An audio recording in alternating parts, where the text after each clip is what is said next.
കൊടുമനത്താൽ ചുറ്റപ്പെട്ട് കിടന്ന ഭൂമിയിൽ തേയിലമണം നിറഞ്ഞപ്പോൾ അറിയണം മൂന്നാറിൻ്റെ ചരിത്രം. Welcome back to my channel. എല്ലാവർക്കും പുതിയൊരു വീഡിയോയിലേക്ക് സ്വാഗതം. ഇന്നത്തെ നമ്മുടെ വീഡിയോ മൂന്നാറിൻ്റെ ചരിത്രത്തെക്കുറിച്ചാണ്. കാടിനോടും വന്യമൃഗങ്ങളോടും പൊരുതി കാളവണ്ടി ഓടിച്ചു കയറിയ റോഡുകൾ ഇന്ന് ഹൈടെക്കാണ്. ലോകമെമ്പാടുമുള്ള വിനോദസഞ്ചാരികൾ ഇന്ന് ഈ നാടിന് സൗന്ദര്യം ആസ്വദിക്കാൻ ഓടിയെത്തുന്നു. നൂറ്റാണ്ടുകൾക്ക് മുൻപ് മുതുവൻ സമുദായത്തിന് മാത്രം മണ്ണായിരുന്നു മൂന്നാർ. കൊടും വനത്താൽ ചുറ്റപ്പെട്ട് കിടന്ന ഭൂമി. പിന്നെ പലരും മല കയറിയെത്തി, കാട് വെട്ടിപ്പിടിച്ചു. എന്നോ മൂന്നാറിൽ തേയിലമണം നിറഞ്ഞു. സംഭവബഹുലമാണ് ആ ചരിത്രം. മല കയറിയെത്തിയ പൂഞ്ഞാർ രാജവംശം 1252 മൂന്നാർ തങ്ങളുടെ അധീനതയിലാക്കി. നൂറ്റാണ്ടുകളോളം അവരുടെ ഭരണം തുടർന്നു. ടിപ്പുവിൻ്റെ തിരുവിതാംകൂർ പടയോട്ടക്കാലത്താണ് ബ്രിട്ടീഷുകാർ ഈ മണ്ണിലേക്ക് കാലുകുത്തിയത്. മധുരയിൽ നിന്ന് ബ്രിട്ടീഷ് സൈന്യത്തെ നയിച്ച കേണൽ ആർതർ വെൽസ്ലി 1790 കമ്പംമെട്ട് വഴി മൂന്നാറിലേക്ക് മല കയറി. ടിപ്പുവിനെ നേരിടാനായിരുന്നു ആ യാത്ര. യുദ്ധശേഷം ടിപ്പു മടങ്ങിയെങ്കിലും സായിപ്പ് മടങ്ങിയില്ല. പൂഞ്ഞാർ രാജാവിൽ നിന്ന് പാട്ടത്തിനെടുത്ത മൂന്നാറിലെ കണ്ണൻദേവൻ മലനിരകൾ ബ്രിട്ടീഷ് സൈന്യം സ്വന്തമാക്കി. 1880 A.H. ഷാർപ്പ് എന്ന വെള്ളക്കാരനാണ് മൂന്നാറിൽ ആദ്യമായി തേയിലച്ചെടി നടുന്നത്. തമിഴ്നാട്ടിൽ നിന്ന് തൊഴിലാളികളെ സായിപ്പുമാർ ഇവിടത്തേക്ക് റിക്രൂട്ട് ചെയ്തു. ആവശ്യത്തിന് തൊഴിലാളികളെത്തിയതോടെ മൂന്നാർ പട്ടണം സായിപ്പ് പണിതുയർത്തി. തൊഴിലാളികൾക്ക് ആവശ്യമുള്ള സാധനങ്ങൾ വാങ്ങുന്നതിനുള്ള സ്ഥാപനങ്ങളും മറ്റ് ഉല്ലാസ സൗകര്യങ്ങളും ഇവിടെ ഉണ്ടായിരുന്നു. കുതിരപ്പന്തയവും കാർ, ബൈക്ക് റേസിങ്ങുകളുമൊക്കെ സംഘടിപ്പിച്ചു.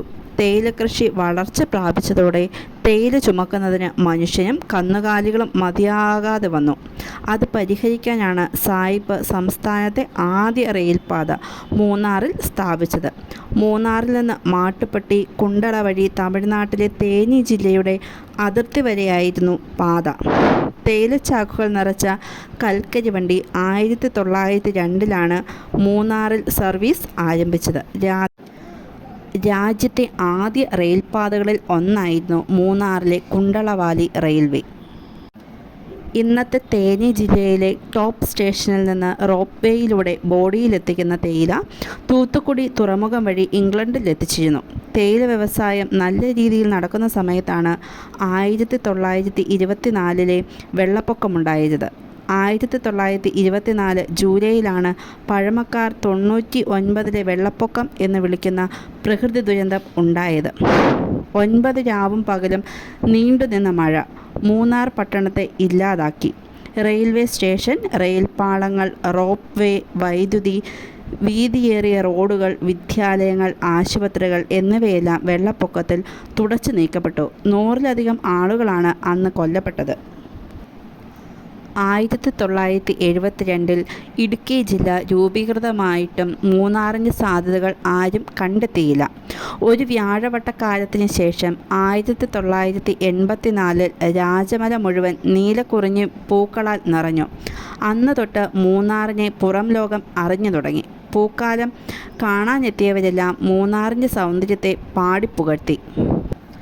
വിനോദസഞ്ചാര കേന്ദ്രമെന്ന നിലയിൽ ലോകപ്രശസ്തമാകാൻ പിന്നെയും നാളുകളെടുത്തു. രാജമല കേന്ദ്രീകരിച്ച് ഇരവികുളം നാഷണൽ പാർക്ക് വന്നു. അവിടെ മൂന്നാറിൻ്റെ മുഖമുദ്രയായ വരയാടുകൾ വംശവർധന നടത്തി. മാട്ടുപ്പെട്ടി, കുണ്ടള അണക്കെട്ടുകളിൽ ബോട്ടിംഗ് വന്നതോടുകൂടി സഞ്ചാരികൾ ഒഴുകിയെത്തി.